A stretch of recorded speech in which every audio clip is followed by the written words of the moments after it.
wonderful moments. இதை வச்சே எல்லாரையும் வசியம் பண்ணிடுறேன். இது எல்லாத்துக்கும் காரணம் நம்ம சங்கர் தான்டா. அவரால் தான் எனக்கு பேரும் புகழும் கிடைச்சிருக்கு. சங்கரா? அவர் நம்மளை வச்சு சம்பாதிக்கிறார். அவரை தியாகி ஆக்கிட்டாத. டேய், யார பத்தி வேணாலும் சொல்லு, அவரை பத்தி மட்டும் அவதூறு பேசாத. அந்த பெரிய மனுஷன் என்ன பண்ணிருக்கான் தெரியுமா? நம்ம ட்ரூப்ல இருக்கிற இந்த டான்ஸ் கேர்ள்ஸ் எல்லாரையும் வர சொல்லி அவங்கள மிரட்டி எக்ஸ்ப்ளாய்ட் பண்றான். பாவம் இந்த பொண்ணுங்க மானத்தை வித்து பழைக்க தயாரா இல்ல. அதுக்கு என்ன பண்ண சொல்ற? சங்கர் ரூம்ல அந்த அக்ரிமெண்ட்ஸும் சில அசிங்கமான போட்டோகிராஃப்ஸும் இருக்கு. நாம போய் எப்படியாவது அதை எடுத்துட்டு வந்துடணும்டா.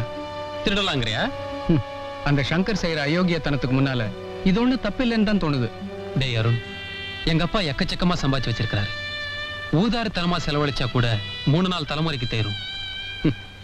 என் லட்சியம் எல்லாம் உலகமே போட்ட அளவுக்கு ஒரு பெரிய டான்ஸர் ஆகணுங்கிறதா. அந்த லட்சியத்துக்கு குறுக்க எதுவுமே நிக்க கூடாதுதான் என் ஒரே தங்கச்சியை கூட சிங்கப்பூர்ல படிக்க வைக்கிறேன். சங்கர் சாருக்கு எதிராக